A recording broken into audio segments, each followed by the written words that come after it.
किशोरावस्था यानी कि उम्र का वो पड़ाव जिसमें शरीर में कई सारे बदलाव होते हैं, कई सारे चेंजेस होते हैं, चाहे वो लड़का हो चाहे वो लड़की हो। हम आज की वीडियो में समझेंगे कि किशोरावस्था वाली एज में, स्टेजेस में आपके शरीर में कौन कौन से बदलाव होते हैं और उसमें अंडकोश की भूमिका क्या होती है। जब एक लड़के की उम्र बढ़ रही होती है तो शरीर में कई सारे बदलाव होते हैं। जानकारी के अभाव के चलते वो बहुत सारी गलत गतिविधियों में पड़ जाते हैं क्योंकि उनको जानकारी नहीं होती पूरी तरीके से। इसलिए प्यूबर्टी के बारे में छोटी क्लासेस से ही स्कूलों में पढ़ाया जाता है। तो आज हम समझेंगे कि जब लड़कों की उम्र बढ़ रही होती है, जब उनकी किशोरावस्था वाली स्टेजेस आती है, उस टाइम पे उनके अंडकोश की भूमिका क्या होती है, कौन से इंपॉर्टेंट रोल वो प्ले करते हैं। स्टार्ट करते वीडियो को। अब ये टॉपिक को समझने से पहले सबसे पहले आपको ये समझना पड़ेगा कि किशोरावस्था आखिर होती क्या है। तो लिखा हुआ है, इसे हम इंग्लिश में प्यूबर्टी कहते हैं। यह एक समय होता है जब शरीर में शारीरिक और हार्मोनल बदलाव शुरू होते हैं। अगर आपको लगता हो कि जब उम्र बढ़ रही होती है तो सिर्फ हमारे शरीर में बदलाव हो रहा होता है, ये गलत एक धारणा है। जब उम्र बढ़ रही होती है तो शरीर में बदलाव इसलिए दिखाई देता है क्योंकि हार्मोनल चेंजेस होते हैं, जिसके चलते आपको आपके शरीर में चेंजेस दिखाई देते हैं। आगे लिखा हुआ है, आमतौर पर यह लड़कों में 11 से 16 साल की उम्र के बीच होता है। यानी कि जो भी बदलाव होते हैं वो 11 वर्ष की उम्र में शुरू हो जाते हैं और तकरीबन आपको बहुत सारे चेंजेस आपके 16 वर्ष की आयु तक आपको देखने को मिलता है, जिसमें आपकी दाढ़ी आती है, आपकी मसल्स का ग्रोथ होता है, आपके स्पर्म का फॉर्मेशन होता है, आपके टेस्टोस्टेरोन हार्मोन का फॉर्मेशन होता है। 16, 17, 18 ये तो ऐसी उम्र होती है जिस टाइम पे टेस्टोस्टेरोन का फॉर्मेशन अपने चरम सीमा पे होता है, यानी कि प्रोडक्शन बहुत ज्यादा हो रहा होता है। इसीलिए स्पर्म का प्रोडक्शन भी उस उम्र में बहुत ज्यादा होता है। आगे लिखा हुआ है, अंडकोश यानी टेस्टिस क्या होता है। अब देखो, अंडकोश एक गोल आकार का अंग है जो कि पुरुषों के प्रजनन तंत्र का एक हिस्सा है। जो अंडकोश होता है वो पुरुषों के शरीर के बाहर होता है। बाहर क्यों होता है? बाहर इसलिए होता है क्योंकि उसमें स्पर्म बनते हैं, शुक्राणु बनते हैं, और शुक्राणु को बनने के लिए तापमान आपके शरीर के तापमान से कम चाहिए होता है, इसीलिए वो आपके शरीर से बाहर लटके हुए होते हैं। आगे लिखा हुआ है, स्क्रोटम यानी कि एक थैली के अंदर होते हैं। शरीर में ये दो कार्य करते हैं। पहला उसका मुख्य कार्य स्पर्म का प्रोडक्शन है, शुक्राणु को बनाना, और दूसरा है टेस्टोस्टेरोन हार्मोन को बनाना। टेस्टोस्टेरोन बहुत इंपॉर्टेंट रोल प्ले करता है प्यूबर्टी यानी कि पुरुषों के किशोरावस्था वाली उम्र में।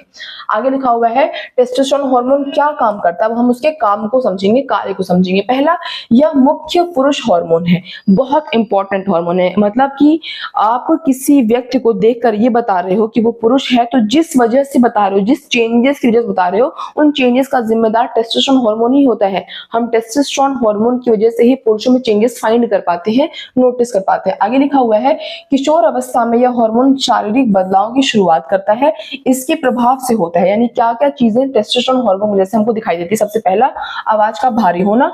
लड़कों की और लड़कियों की आवाज बिल्कुल डिफरेंट होती है, उस आवाज में जो डिफरेंस है उसका जिम्मेदार भी आपके टेस्टोस्टेरोन हार्मोन होता है। आगे लिखा हुआ है, शरीर में बाल उगना यानी कि आपके हेयर ग्रोथ होती है, चेहरे पे यानी कि दाढ़ी के रूप में होती है, आपके आर्म पिट्स में होती है यानी बगल में होती है। जनना यानी कि आपके रिप्रोडक्टिव पार्ट वाले एरिया में भी जो प्यूबिक हेयर है उनकी ग्रोथ स्टार्ट हो जाती है। ये इसी उम्र के बीच यानी कि ये किशोरावस्था के दौरान ही होती है। आगे लिखा हुआ है, मांसपेशियां बनना। जो स्ट्रक्चर होता है एक मेल का वो फीमेल से बिल्कुल डिफरेंट होता है, तो उसका जिम्मेदार भी आपका टेस्टोस्टेरोन हार्मोन ही होता है। आगे लिखा हुआ है, ये यौन अंगों का विकास करता है, व्यवहार में आत्मविश्वास और आक्रामकता लाना। इस टाइम पे आपने देखा होगा कि लड़कों को बहुत गुस्सा भी आ रहा होता है क्योंकि उनका जो टेस्टोस्टेरोन का फॉर्मेशन होता है वो अपने चरम पे होता है। तो बहुत सारे चेंजेस पुरुषों के जो लड़के होते हैं उस उम्र में उनके शरीर में दिखाई देता है, और उन सब का जिम्मेदार आपका टेस्टोस्टेरोन हार्मोन ही होता है। आगे हम पढ़ते हैं कि अंडकोश की भूमिका क्या होती है। तो देखो, अंडकोश की भूमिका के बारे में हम पढ़ते हैं। सबसे पहले तो ये है कि प्यूबर्टी की शुरुआत में मस्तिष्क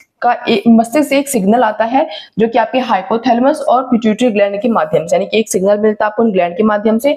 यह सिग्नल अंडकोश को सक्रिय करता है। यानी कि ऐसा तो है नहीं कि अंडकोश का डेवलपमेंट बाद में हुआ है। जो आपके शरीर में जो आपका अंडकोश है, जो आपके टेस्टिकल्स हैं, वो तो पहले से ही मौजूद है, लेकिन पहले वो सक्रिय नहीं थे। जब आपके ब्रेन आपको सिग्नल देता है, कि आपके टेस्टिकल्स को सिग्नल देता है, तब जाकर वो प्रोडक्शन का काम स्टार्ट करते हैं।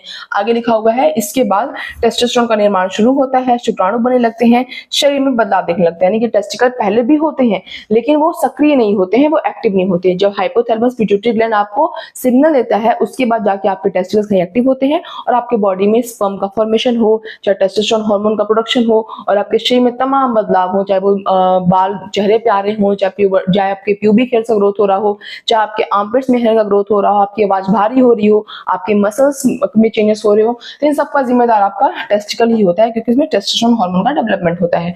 अब बात करते हैं क्यों जरूरी है समझना। ये समझना इसलिए जरूरी है क्योंकि कई किशोर इन बदलावों से डर जाते हैं और भ्रम में रहते हैं। सही जानकारी उन्हें शारीरिक और मानसिक रूप से मजबूत बनाती है।